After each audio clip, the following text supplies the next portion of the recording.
Hello, I guess we'll get started now. I'm Ann Cole, representing Buffalo Grove High School. I'm Claire Cox. I'm representing Meadows High School. And we are both a part of clubs at both of our high schools, Buffalo Grove and Rolling Meadows, that are taking initiative to spread the awareness about mental health. I helped start a club at Buffalo Grove, the BG Mindful Movement, for the past 4 years. And we've been working with NAMI the last 2 years to get the Go Lime Green Mental Health Spirit Week in our schools for the past 2 years. This will be our second year incorporating the Spirit Week event. Last year we did a football game. This year will be basketball. And overall, we're working with NAMI to provide more resources to our school and do the same in other schools in the district like Rolling Meadows. My name is Claire. I'm a senior. I just recently started the Mustangs Mental Health Movement this past year, and we have our first Go Lime Green event this upcoming Friday, the 20th, for basketball. And I started the Mustangs Mental Health Movement just to help other students help with their struggles with mental health, like anxiety or stress. So I'm looking forward to what we're starting next Friday. And the Buffalo Grove Spirit Go Lime Green event will be this Friday at our basketball game, 6:30, I believe. 6:30, yeah. So that'll be that against Prospect. And I guess we'll keep moving.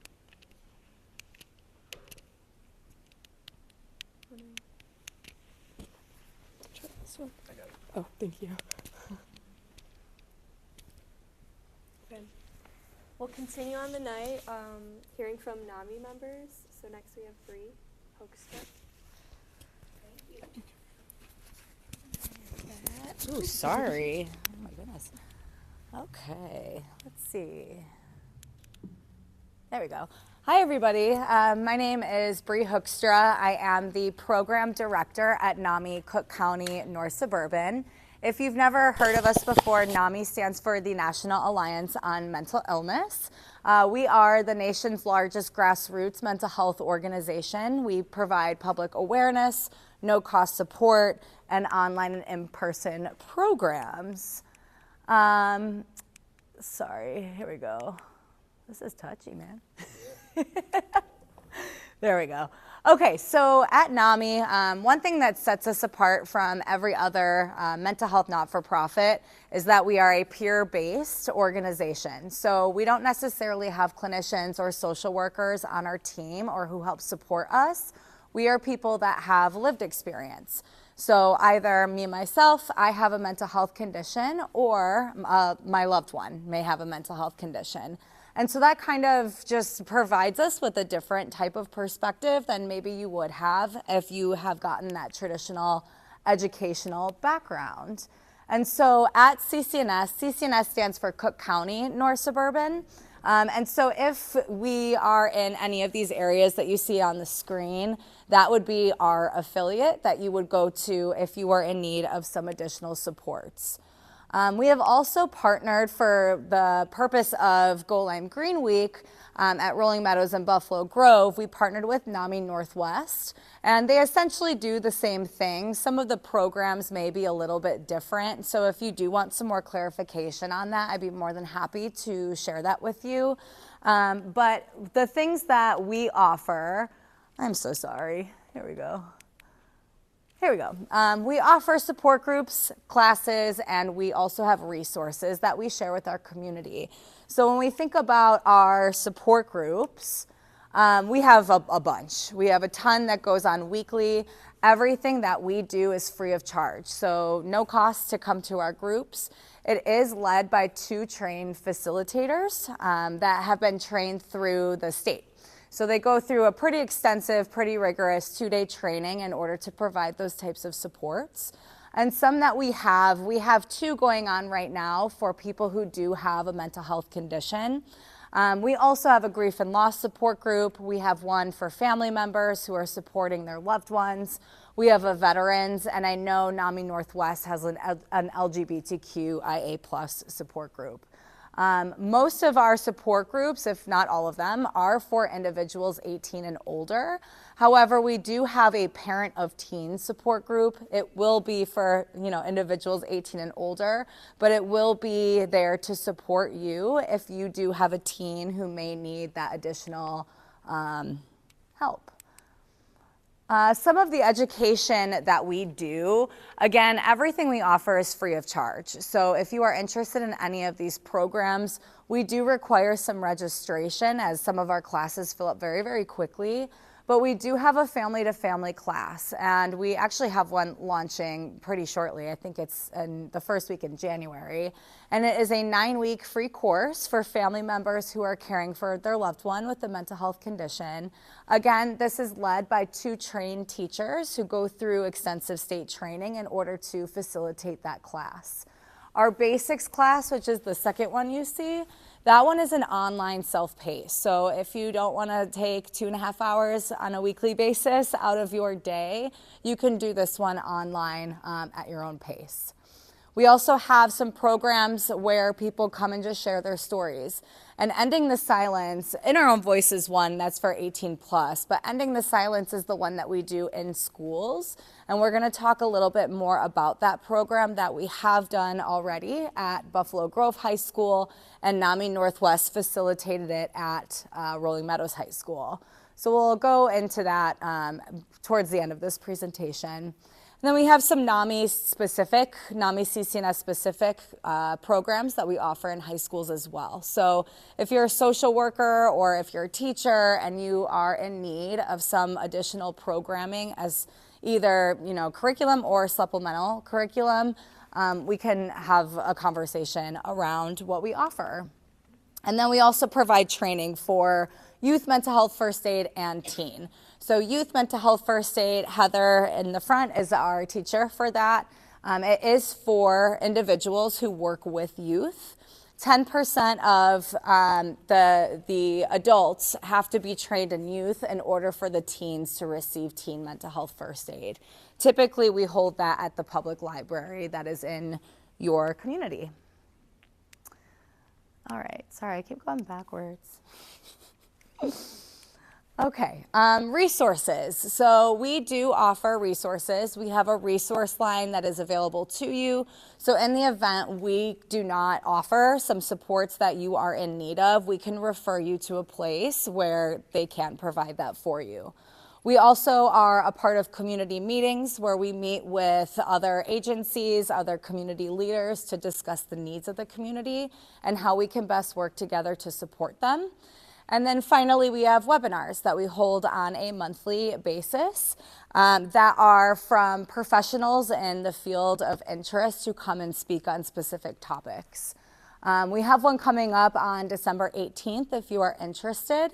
This is going to be from Brittany Fair. She is from Rogers Behavioral Health, and she'll be talking about mental health stigma and how you can start the conversation with your loved one about mental health. Registration is required, but it is free, so if you're interested, please check it out. We do have some upcoming events and programs. We talked a little bit about our Parent of Teens support group. It does say Thursday, but we are considering changing the day, so just keep in touch with our website for those updates. But essentially, again, this is for parents who are supporting their child, their teen, who may be experiencing anxiety, depression, or any type of mental health challenge. We just discussed our family-to-family class. We have some resources over there if you're interested in attending that class. We still have some space available. We have an in-person connection support group. This one is for individuals 18 plus who have a mental health condition themselves. It is our first connection support group that we have launched in person since COVID, so it's a really great opportunity. And then finally, we have our annual appeal. So if you are interested in donating, please do. All right, Rolling Meadows staff, where you at? Yeah. We're a little shy. Here's this. Oh, you might actually hold it. Okay. Good evening. Do I have to hold it up to my, okay. Very tech savvy here at Buffalo Grove. So my name is Parisa Faye. I'm one of the social workers over at Rolling Meadows High School. Do you have one too? Okay. And Brittany is about to introduce herself. Okay. No, thank you. I like this. I'm Brittany Timberlake. I'm one of the school counselors at Rolling Meadows. This is better than one of those like big mics like the singers use. It's a little more tech savvy. So thank you guys for coming out here. We work in student services, social worker and counselor. We are really excited to be here. We kind of were working with Claire last year, and she was interested in creating a mental health club, and we didn't know too much about it, but we were really interested in the concept. As clinicians and mental health professionals, we know that this topic is something that can be kind of taboo, sometimes with our students, with our families, and especially with athletes. And so when Claire approached us and she had this idea to start a club, we were like, okay, let's try it, let's check it out. And so far at Meadows, we've had a couple events. We've had a table, we made shirts, Mustang Mental Health Movement, so it's a little bit of a tongue twister, but it's really catchy, and it seems like our students have really enjoyed participating. Yeah. And then some of the resources that we offer at Rolling Meadows is we have an organization that we work with called Care Soles, where we submit referrals from students or for students or parents, and they find therapeutic or therapies for them. Another referral that we have or that we work with is Lifespan, and Lifespan is for students or parents or staff that have been sexually abused, and so we provide support for our students in building. And our football game, is a couple months ago, we had a couple tables, and we had a lot of traffic come through, lots of families coming in, and NAMI helped us kind of set up some tchotchkes and some resources and flyers, and the families were really interested, and so we're really excited. This is our first year, and it's been a success so far. We've seen a lot of individuals that have, raised some interest. Within the school building, we had Ending the Silence, which was in our theater during all lunches. We have 3 lunches at Meadows, A, B, and C, and they were really pretty well attended. So we saw teachers bringing in their students. We saw students come in and eat lunch in the theater.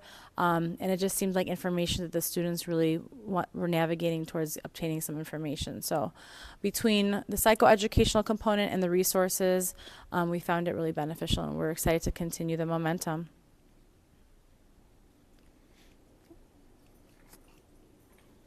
All right. Thank you. You're welcome. Hi, my name is Brian Lindhart. Is he, him, and his. I am a school counselor here at BG. I'm Maria Henry. I am also a school counselor here at BG. I can just be loud. Yeah, but we're recording it so people can watch it later. I'm Lindsay Hackman. I'm the AP psychology teacher up in our social science department at BG. So yeah, we'll just talk a little bit about how this started, and then I think each of us can share a little bit about what we've noticed with our students, what we've noticed at our school. So Anne, back there, hey Anne, she had come up to me freshman year and was interested in starting a group. And, we went through the appropriate channels. She got it started. I wasn't her sponsor for the group until sophomore year. And then after that, she had been, in contact with NAMI, and we knew they did this Go Lime Green thing in South Carolina, but we wanted to bring it here. So, kudos to her. She jumped through a ton of hoops, was super organized, and that's how we got the BG Mindful movement started. Last year we did a football game. This year we're doing a basketball game, and it's been really great. It's been, through our relationship with NAMI, we've been able to get some new resources that maybe we wouldn't have otherwise. I think about last year, Montrose Behavioral in Chicago reached out to us because of our relationship with NAMI. And so if you know anything about, support outside of school, if you know anything about students trying to seek counseling or therapy, it's tough to find spots. It's tough to get beds. It's tough to find resources. And so anytime we can kind of collect those and, put those names in our tool belt and put them in our back pocket, it just benefits our students. And, similar to Rolling Meadows, we use Care Solace. I like to think of them as almost like a middle person, almost like a Google for our students. Like, hey, let them know, and they are relentless. Holy Hannah Montana. Like when we get it going, like they are texting, they are calling, they are seeing what you need and reach out. But I know like in my role, you know, kind of the hot button topic is ever since COVID, right? That's kind of like the buzzword you hear. Ever since COVID, ... Attendance has been a concern, grade has been a concern, social emotional issues have been a concern. And so it's been great for our group because we do go lime green. Sometimes during finals, we'll set up what we call decompression stations, where it's just a chance for students to just take a breath, right? Today, during announcements, we had belly breaths, right? We said, hey, take a belly breath, and here's why. It releases cortisol, and it does all this stuff, and you know, our little bison do it in our preschool, right? So it's like you could definitely do it as a high schooler. But the group's been great just because it's you know, if you look around the school today, if you're watching this projector up here or this TV, you're going to see a lot of lime green. If you look at the windows as you walk out in the cafeteria, they're all inked up with positive affirmations. And I think it's just important to show, you know, our group has been important to show students that we see them as people first, students second. Right? You are not student 826 blah, blah, blah. You are John, you are Michelle, you are Peter. And so I think that's really been how I've seen the benefits of the group. I also think it normalizes, you know, bringing awareness to mental health too. Like working in student services, we run a lot of groups, right? And when we're talking about it and normalizing it, a student may be more open to try coming to one of our groups and working on certain skills to work through maybe their depression or anxiety so that they are able to function in everyday life. So that's really something that I love about being a part of this group, is bringing that awareness for our students to just help them live healthy lives, and then so that they can be productive adults later. So. And I've been teaching psychology and AP psychology for over 20 years. And so as part of our curriculum, I've been trying to facilitate conversations in class in the effort to end the silence, right? And to open up a dialogue about, you know, the stigma behind mental illness and kind of to try to normalize it. But those conversations are limited to the unit that I'm in, the class that I'm with, and the content that I need to cover. So what I love is that this kind of takes it outside of the classroom, and it isn't just confined to the 2 weeks that we're covering mental health and mental health conditions and therapy. We want to keep that conversation going. Additionally, I think it's also because I have a 16-year-old. I have a student at Prospect. The mental health conditions are of great concern to me and all of my fellow teachers, but I think generally speaking, kids are, even if they consider themselves mentally well, they're exhausted. They're under a ton of pressure. They're trying to add so much to their plate and meet expectations for themselves and for other people. And so I'm trying to sort of normalize what day-to-day stress is and try to help them cope through that. Not everything, you know, sort of, you know, turns into a big mental health condition, but the things that we feel from day to day, you know, is also something I'd like the kids to feel comfortable voicing, asking for help when they need it, you know, and saying no to things occasionally. That's something that I'm mindful of too. And I'll say it's even spreading to our staff. Like, you know, yesterday I kind of blindsided Bree when I had there was a staff member here who had some concerns for a family member, and I was like, well, you know what? Next week we got some people coming in. We got a squad, so let me put you in touch with them. And so it is cool to kind of see that, yeah, like Maria was saying, kind of normalizing. And then it's spreading to our staff, and maybe it's even spreading to some of our parents, seeing like, oh wow, they're focusing this at BG or at the high school, like, okay, this is all right. I can address it. I can take a look at it. So, yeah, it's been great. I love it. It's really benefited our students, and that's really what we're here for. Is like, what resources, what can we do to help our students out? So next, what we'd like is, you know, we have some other reps for some other schools because again, we spread the wealth, right? We are a district, so. I know we got some people from other schools. Do any of you guys want to come talk? We got some Elk Grove friends. We got specialized school friends. We got a Prospect friends. Anybody want to come up and share what you guys do at your schools? Well, I'm from Wheeling. Wheeling, yeah. We do and we don't, right?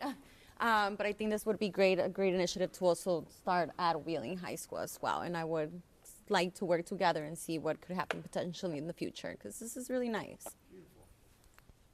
Do you see the students becoming more comfortable talking about their issues or their mental health? Do I see this? From the program starting a couple years ago till now, do you see progress? I would like to think so. I definitely have seen an uptick in teachers reaching out to me. You know, I know if you guys want to speak. Oh, hello. I don't know if you guys want to speak on that. But yeah, I would definitely say students are, like yesterday, I had a student reach out to me who just, you know, and it was coincidentally that's Goal Line Green Week. She's like, hey, can I come talk to you or maybe a school psychologist, because, you know, I'm just feeling some things and I don't necessarily know. I don't know what's going on and I don't like it. And, you know, anytime your body, your mind, that's supposed to be what you're able to trust. And anytime it's kind of going askew, that's when it's like, uh-oh, something's going on here and I don't like this. So I would say I've noticed that kids are feeling more comfortable talking about it. You know, I'll be honest, maybe I was a little glass half empty, but, you know, when Heather was like, hey, let's get out the window chalk and let them write, and I was like, oh God, I'm gonna see what these kids really think about me, because they're gonna write some things that I might not like. But I was pleasantly surprised. Like, they were coming up with crazy, like one kid wrote like, what was it? If I were Da Vinci, you'd be my Mona Lisa, or like, I was like, that kid's smooth. But like, yeah, I definitely feel like now it's more out in the open. What do you guys think? Yeah, I would definitely agree that there has been an increase with students who are becoming more open with sharing their, wanting to talk about their feelings, opening a willingness to try therapy through Care Solace. I run a lot of groups here at BG, or I did in the past last year. And at first they were really hesitant, and, you know, we just encouraged them to try it at least like 1 or 2 times, and then they end up staying, right? And it's just learning these coping skills and strategies to help navigate these feelings, these emotions, right? And they come back for the group again the next semester or the next year, and then they'll want to bring their friend. Hey, my friend wants to try too. So it really is such a positive environment, and the students feel safe to share their feelings. I was gonna say, Rolling Meadows, you want to? Yeah, I was gonna say that. Kind of to piggyback off of you guys, just one thing that I wanted to add was when we speak to our students, we remind them that mental health kind of support is not always treatment in nature, it's preventative in nature. So a lot of my students, if they're kind of feeling down or they've been maybe a little more anxious and nervous, they're like, oh no, I'm fine, I'm okay. And I just share with them, it's okay to receive support, not because you need treatment, but perhaps to prevent a crisis from happening, or prevent something, you know, happening where you might feel like your coping skills aren't working anymore. And you know, a lot of, like, we know our teenagers, their prefrontal cortex is not completely developed, so they might be more inclined to make an impulsive decision, like perhaps using substances and kind of succumbing to peer pressure. So this whole initiative is not just for mental health treatment, it's for initiating this preventative movement of, like, how are we incorporating coping skills, because stress doesn't go away. Even us as adults are dealing with stress on a daily basis. So it starts at teenage years and it goes and it just moves and it perpetuates through your life. So I remind students, like, ending the silence and having these tables set up and getting resources and checking in with a social worker, a psych, or a counselor, mental health professional is not because you need treatment and it's like this negative connotation, but it's preventative and helpful and useful, and it's part of life. And a lot of the things that we work, like at Meadows, we talk a lot about movement, getting fresh air, nutrition. So not even just therapy and medication, but just life skills that you can incorporate in your life. Simple hacks like deep breathing, connecting with nature, taking walks, being around social networks that are positive and healthy. These are all things that are lifelong skills that our students really need to focus on. And so Go Lime Green and Ending the Silence and NAMI coming into our building has just initiate these conversations to happen more often than they typically do. I think it's pretty natural for us to see students in our office with the door closed, checking in one-on-one, but this is more of that tier one, I know that's more of like a buzzword for schools, but building wide initiative, right? And so when we say, okay, everyone bring your lunch and come into the theater and come check out this presentation, or pass by this table at the football game. We've had a lot of momentum at our football games lately because of our past coach. So there was a pretty drastic crowd, and we had people just come flocking in and checking out our resource table. And guess what? It wasn't because they were in crisis. It's because they were interested in receiving some support. So I think that I've been in awe of like how beneficial this could be. I was pretty shocked just at the football game, seeing like little kids run up and grab tchotchkes and, oh, what is this table about? Mental health support. And just having it become part of our like dialogue, our daily dialogue, and not this like taboo, oh, you're going through a mental health crisis. Okay. Like, it's not like that. It's, I need support. I'm stressed out. It could be because finals week is happening. It could be because my parents just are recently getting divorced. It could be because I lost grandma. Like, just life things happen. And so talking about getting support, I think, I know it's like cliche, but it's literally ending the silence. And that's why, like, I really appreciate NAMI and the endeavors that they've had. So does anybody else want to share? I wanted to share something. So I'm just like, I'm from Wheeling, right? So a little bit about me. So I'm a student advocate over at Wheeling High School. So my population of students I work with, they're at risk, for academic failure, attendance, SEL. They need help with SEL, or even just in general, right? Trying to, I say survive, but I hate saying survive because, it's like these kids are just, I don't know how to explain it, right? But point is that what I do, I try to also show them, hey, man, saying that you need help is not a bad thing. You feeling anxious, you feeling depressed, you feeling sad, you feeling angry, all these emotions, right? It's normal. You're human. When you don't feel anything, maybe be a little bit afraid, right? But also my students were like, no, that's just for crazy people. Crazy people are the ones that feel like this. And also why? Because I could understand kind of where they come from. Me growing up, it was a big stigma. Mental health, there's no such thing as mental health. That does not exist. If you feel sad, if you feel angry or this and that, go clean with that. You'll be over it, right? And so I think a lot of their background too in their family was mental health doesn't exist. And now what I'm trying to teach them is mental health does exist. Do you feel that sometimes when your heart is racing, when you're getting a little anxious, or your hands start sweating, you feel a little nervous? They're like, yeah. I'm like, okay, well, you're feeling it right now. And it doesn't mean that you're crazy, you're, in crisis. It's normal, even if it's little by little, But what I try to teach them is to reach out, ask for support. It does not matter, like, speak up. And even just recently, one of my students, he found out, his sister was self-harming, and he was like, what? Like, I never would have realized my sister was self-harming. She had to be hospitalized, and then he came up to me and he said, you know what, you were right. When you said mental health, it's not like you can just tell that somebody has mental health. You really need to hear somebody out and understand what mental health is. And I think now it is about educating the students too about what mental health is, and recognizing the signs of when others have mental health, so that they can potentially be able to assist and give them the resources as well. I'm going to walk back towards Elk Grove. You guys can stay there, but if you could just share what you guys do, or what you're noticing at your schools. Hi, I'm Monica Batia, and this is Jeanette Huerta. We're both social workers at Elk Grove High School. It's actually really cool to hear about this because we don't have NAMI at our school.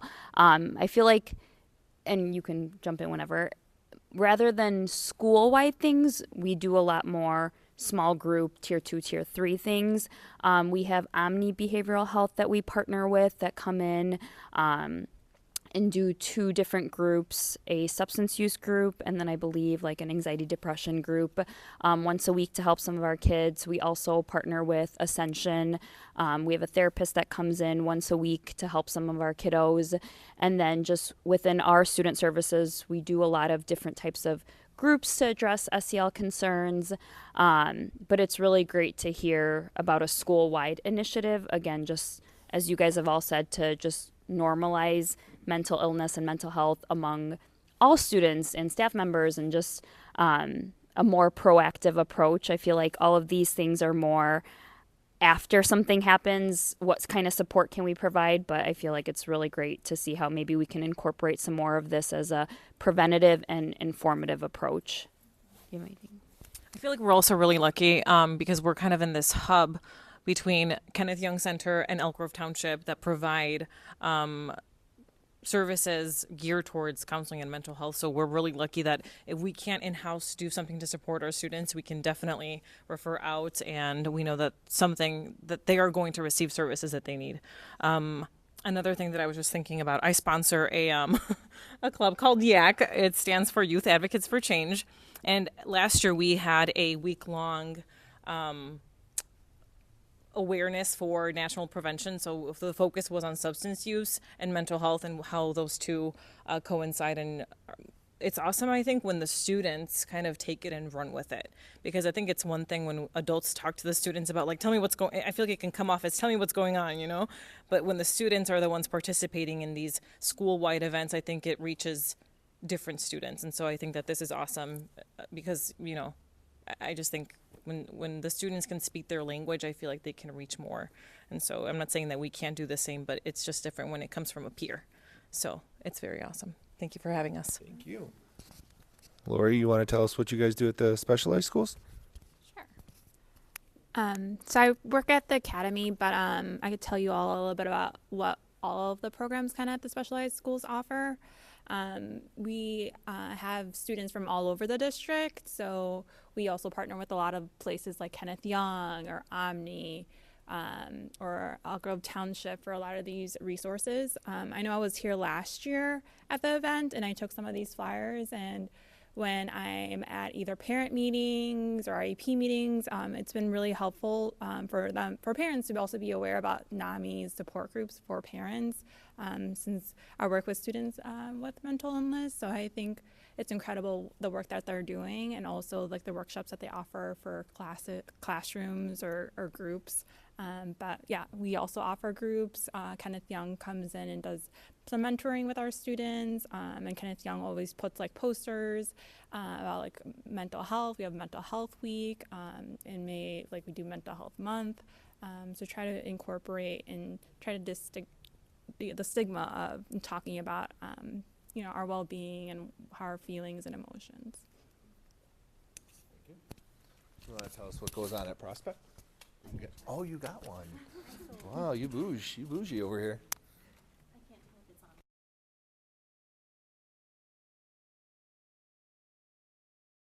There you go. Perfect. So I am an intern at Prospect High School as a school counselor, and while I have only made it halfway through the school year, I've already been introduced to a lot of different programming that we have. So we do offer different types of small groups, whether it be boys group, girls group. We have an anxiety depression group that utilizes dialectic behavior therapy. We have executive functioning group, and we're also going to be starting next semester first gen group for juniors who will be starting their post-secondary journeys shortly, as well as an EL group focused on building connection. And what we have seen as far as connection and as far as ever since COVID is really the isolation factor. So I think there were a lot of kids growing up in the age of COVID who may have experienced the onset of mental illness or had some mental health challenges, but not had all of the tools at their disposal because of being isolated. And we've seen that carry through within their high school years since they have come back into the walls of the schools. So for instance, we do not have a group that's officially affiliated with NAMI, but we do have a mental health awareness group called Unite for Minds. And that is a really interesting group because it brings all different kinds of kids in sitting at the same table, doing the same activities, and it just gives them a place where they can, this isn't meant to be a small group where they necessarily talk about their challenges, but it is a place where they go, they can help bring awareness at the school level to different initiatives, to ways that we can like increase positivity. We had a similar add a positive statement onto Post-its. We are now creating affirmation bracelets that are both like night branded for prospect nights or just positive sayings that kids will be able to purchase next semester. And then today, which I missed, was they brought in therapy dogs. So it is offering a community for individuals for something that has for a very long time been stigmatizing and isolating. And then I won't reiterate all the different ways we can make referrals and details, but we use Care Solace. The Kenneth Young Center is also within our boundaries in a weird way because of how the district lines are. But yeah, we have similar but not quite the same programming at Prospect. Thank you. And we also forgot to share, Maria has a therapy dog, would have been here, but today was selfies with Phoebe for lunch, so she's probably a little tuckered out. But I think I this is going to sound corny, but I'm real excited that I have two daughters that will go to a District 2 they'll go to BG because you see all the resources, you see how our district just values mental health. You know, I take it as a sign of pride that BG was the first school in the state to partner with NAMI and to do a Go Lime Green event, and that we are the kind of the model school that when schools are interested, you know, they might come hang out with us, they might come talk to us. And I think it's just showing that we realize that they're people first, students second, right? And I think sometimes that people feel like that gets lost in the shuffle, but you know, I promise you that we don't take that for granted here. So it's just cool. That's why, you know, even though this is a BG, we're having this at BG, I'm glad that we had other school reps to just show how important mental health is to us, and that, you know, probably the toughest part is coming up with a catchy name for your club, right? We got BG Mindful Movement, we got MMMM, whatever your guys is saying, right? They're all tongue twisters. That's probably the toughest part, is coming up with a name. And then, you know, kind of doing the work is it's worth it. And, you know, kind of piggybacking on what you were asking, it is interesting because I think even though we are in 2024, I'm going to say a bad word here, there is that misconception that we are guidance counselors. Oh, right? Like all we do is schedules and letters of rec. And so it is nice when we're able to show students like, you know, hey, I didn't get my master's degree in Infinite Campus, right? Like I deal with social emotional concerns and I have a whole team with me, right? And it's you know, it really does take a village, and it's really great that, you know, at each, and I think another thing that our district has shown is by adding an extra psych and an extra social worker at each school and an extra dean, that, you know, we understand that the academic piece is just a piece of the student. So, yeah. That's all I got. What do we got next? This is all right. Who is talking now? Woo! My lady. Is the battery still good after Yep. all that talking of yours? So I'm the mom. I'm the reason there's always cause and effect, and the reason I'm here tonight is I am a graduate of Rolling Meadows High School, and I have two sons that attended Buffalo Grove High School. Ethan was class of 2016, Evan was class of 2018. And we have this pandemic that we're recovering from, and I think that's pretty much where my story starts. Evan went on to play college football at North Central, and he was dealing with an injury. He was dealing with the canceling of the D3 football season in 2020, and he was told he could go to the cafeteria, pick up a styrofoam container with his dinner in it, and he could bring it back to his cinder block dorm room. There was not much interaction. There was a major meltdown that occurred in his head, that how am I supposed to continue when my buddies won't talk to me, I can't physically get a good workout in. It was just a bunch of challenges that he didn't see out. And we lost him in May of 2021 to mental health. What mother ever never expects that phone call, but that phone call comes and you think, oh my God, what will happen next? And there had been a piece on, ironically, you'll see the Hayden Hurst Foundation t-shirt that Brian's wearing. Hayden Hurst was a college football player that, well, actually, first he was a baseball player, and he got a scholarship, or not a scholarship, he was drafted to play baseball and he had an injury.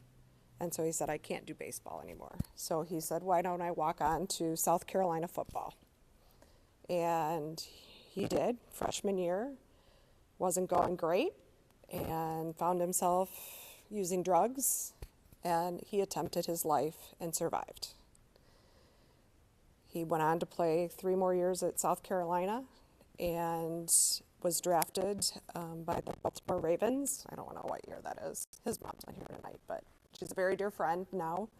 And he basically turned to his parents. His mother was an executive in a paper company, and his dad was a high school counselor, not guidance counselor, and a dean.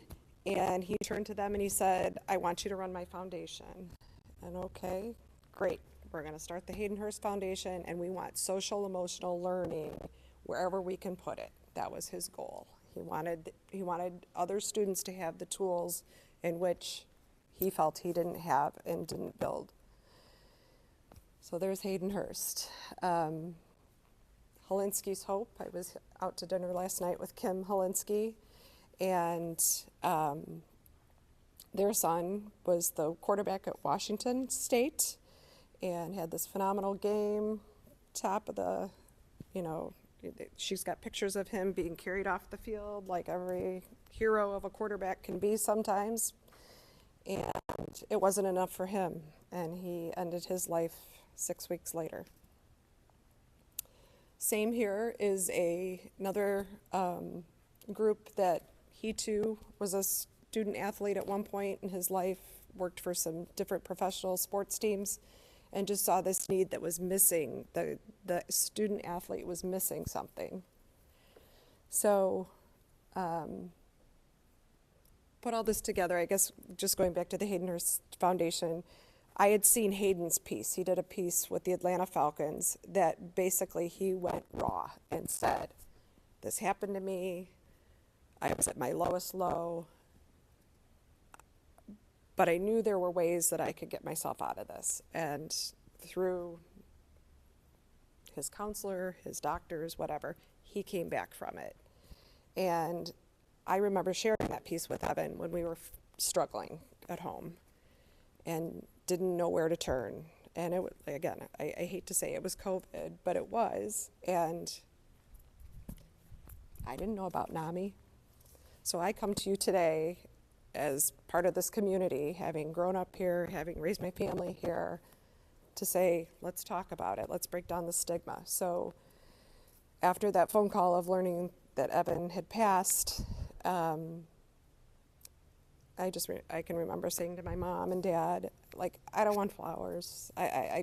Maybe this Haydenhurst Foundation can help us, or maybe funds, if I ask people to give donations, that would be something instead of flowers that are going to die in a week too.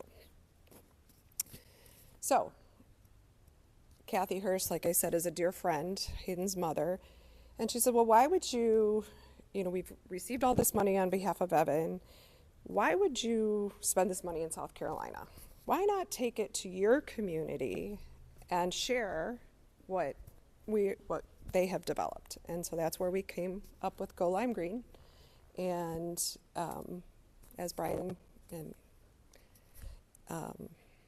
Ann have worked so hard here at Buffalo Grove to bring you Go Lime Green, that's how we got ourselves here. We've had great support from NAMI, and we hope to grow it within the district. Speaking of community, that's my goal. I want to see on a conference night, I want to see Go Lime Green at Hersey Wheeling game. I want to see it at the Prospect Elk Grove game and the Buffalo Grove Prospect game. I think that would be what a wonderful night that green lighting up the community could be. So it kind of tells you how it all came together. I just like to see that it is making a difference. The Janice family's here tonight too, and she stood next to me, and we've passed out bracelets to the kids here Last year's slogan was "Here for You." This year it was, remind me, "Mental Health Matters." That's what it was. Don't have mine on tonight.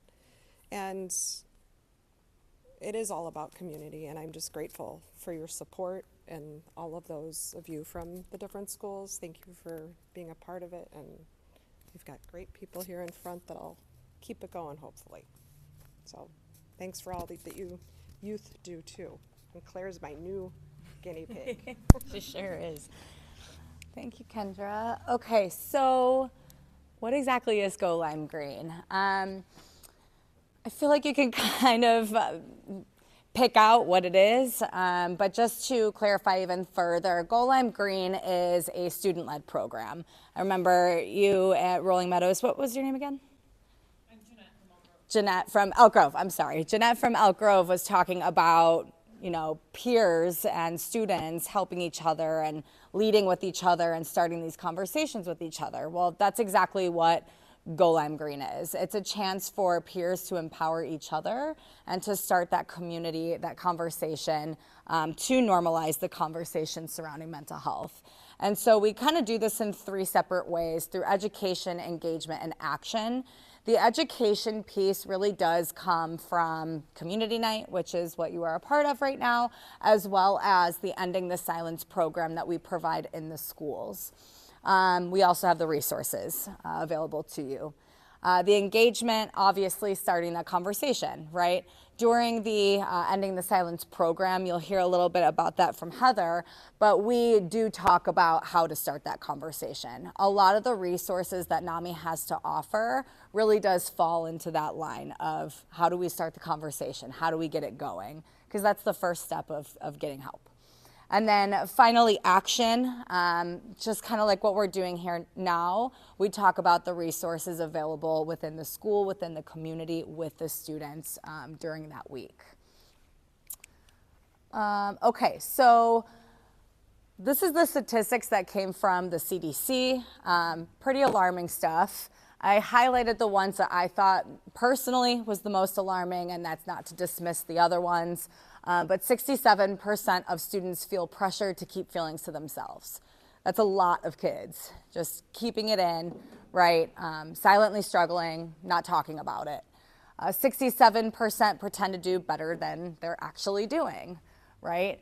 And the other ones, again, very alarming stuff, but I think those 2 really hit home, especially to guide kind of the purpose behind Go Lime Green and Ending the Silence. Sorry, there we go. More statistics, 70% of students wish schools talked about it more, taught them more about this initiative. 79% wish there was a more inclusive environment, right? So even if kids aren't talking about, I want this to happen in my school, they're definitely feeling it. And it's, you know, time to start that conversation and get kids what they need. Suicide is the 2nd leading cause. I believe this changed recently. I think it is the 3rd leading cause now, and it's below car accidents and homicide. But regardless, it's still a very, very alarming statistic to be presented. So that's kind of the reason behind how we start this initiative, why we started this initiative. You heard from Kendra, who brought this amazing program to our community. So if you are interested, if you are a school representative and you want to get this program in your school, this is kind of the process of how we go about it. So first, either we contact or a school contacts us, and we can do that through school counselors, psychologists, psychiatrists, teachers, parent advocates, student advocates. Claire was actually the one who came to us, right, saying that she wanted this. So it doesn't necessarily have to be a Brian or a Lindsay or a Brittany. It could be a student who just wants this type of support. Then we meet as a team. We understand the need of the community, the specific needs within the school, so that we can, you know, modify our presentations, modify the way that we tackle the week to best suit the needs of the individual school. We work with the Mental Health Club. If your school does not have a club, we do have a program called NAMI on Campus, where we can help you set up a club. It is a prerequisite before we do Go Lime Green. Rolling Meadows, that's a big motivator behind starting that club, because Claire, heard about Anne's work and wanted to do it in her school. They didn't have a club, they made one, and now we're doing Go Lime Green. So super important to have that club there. And then my favorite part personally is the students actually pitch this idea to administration. They come up with the whole presentation, they schedule a day to talk to admin, and they talk about why we want this in our school versus Heather and I, who they've never seen before, coming in and talking about this program.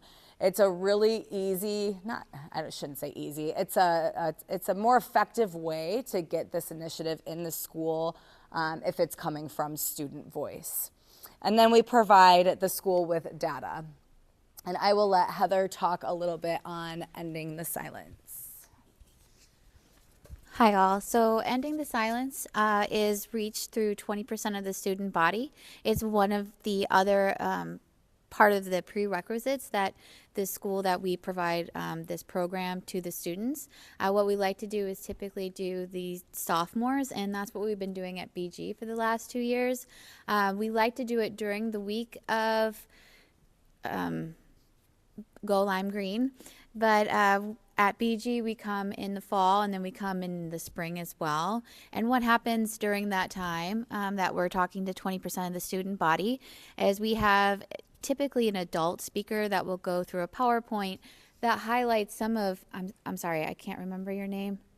Yeah. Jasmine. What she tells her students is how to speak to each other,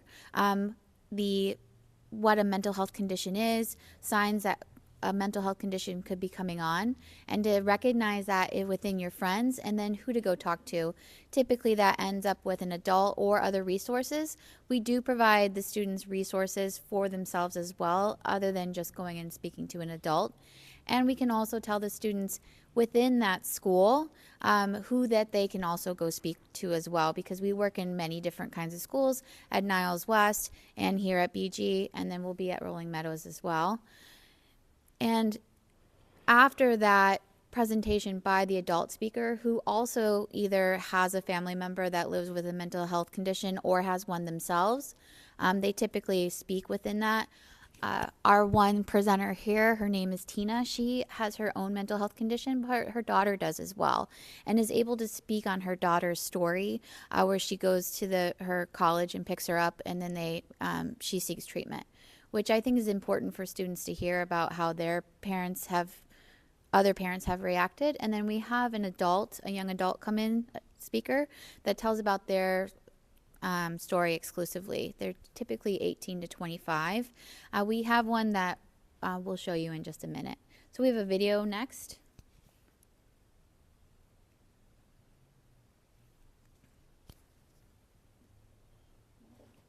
Oh.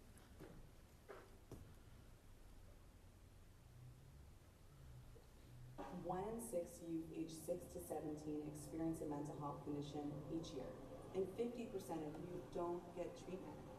We want to end the silence, so you're not afraid to speak up.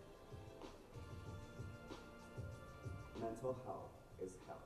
Know the signs. Know you are not alone. Know that people care. And that we all have the power to end the silence. For more resources, you can always go to NAMI.org. And then we're going to hear just a part of a story of one of our young adult speakers named Oxlip. Hi, my name is Oxlip. I'm going to tell you a little bit about myself. I'm currently a speaker at Northwestern University. I live in Evanston with my partner, Lola. I'm from Hong Kong, and I came to the States around 5 years ago. And today I'm here to tell you my story. It's not a story that defines me, but it's a very important part. But because of my struggles, I also found my purpose. I think that's how I would define success, the ability to pursue my dreams. My goal is to give accessible mental health care to everyone who needs it. It's a really big goal, but I'm slowly working my way towards it. I'm studying psychology and business at Northwestern right now, and I'm planning to pursue my doctorate degree afterwards in clinical psychology. I'm also working with NAMI and Crisis Text Line to reach people who need help. Most importantly, I finally gained my independence. Now I know how to take care of myself, and I also have a really good support system that I can reach out to when I need help. And for the first time in a really long time, I'm actually excited to stay alive. I'm not cured. I don't think that's a thing. I will always have hard days, but now I know how to get back up. I know how to slow my breathing and remind myself where I am. Recovery is a lifelong endeavor, but I got better at it. The more I did it, the easier it was to cope. And one day, I stopped giving my mental illness the power to control me. I know everyone says this, but it really does get better. You just gotta reach out for help. Thank you.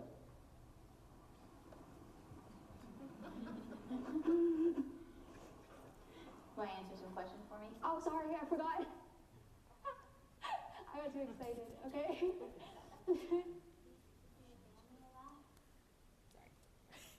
Sorry, we leave that in there just to show you that we're fun. But the point of showing Oxlip is that her story does go all the way back to high school, and I think that's one of the main things, and as well as some of our other speakers. It's showing that they have had problems in high school, but some of it, because it's maybe not treated, or we're not still in the preventative stage, which we talk about in Ending the Silence, that it becomes a problem in college. And so we see her journey from middle school, high school, and even into college, and how she continues to talk about her recovery, and that it's going to be something that is lifelong. But we do mention that in Ending the Silence, that the help that you get, the earlier that you get it, the easier that it will be to continue on that road of recovery.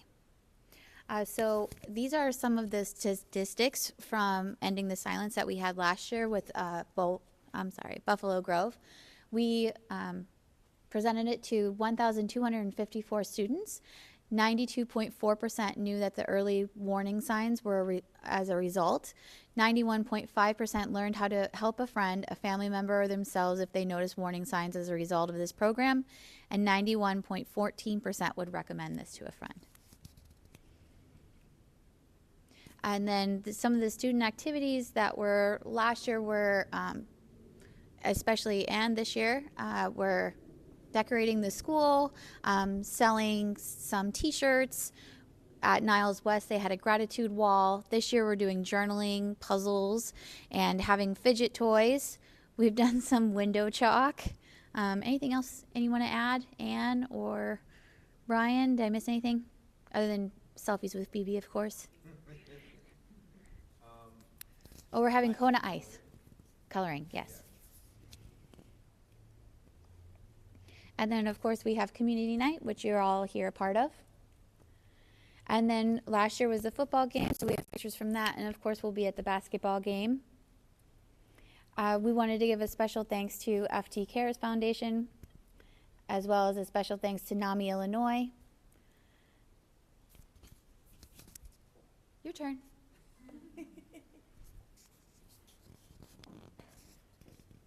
We're going to have Anne and Claire come up and tell you just a little bit more about the basketball games.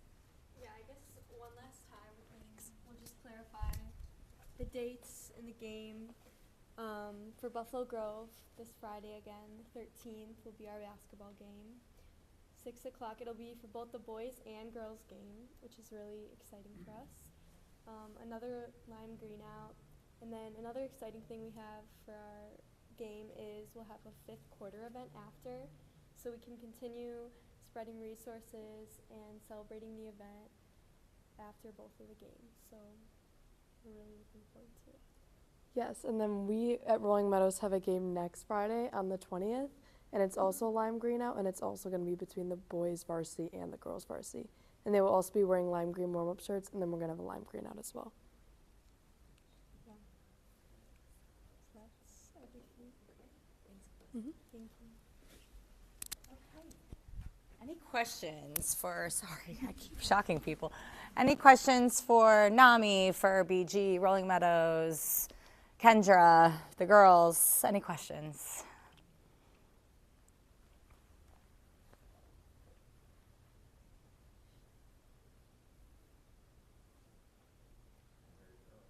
Cool, we are very thorough. We did a good job. All right, cool. Well, that is it.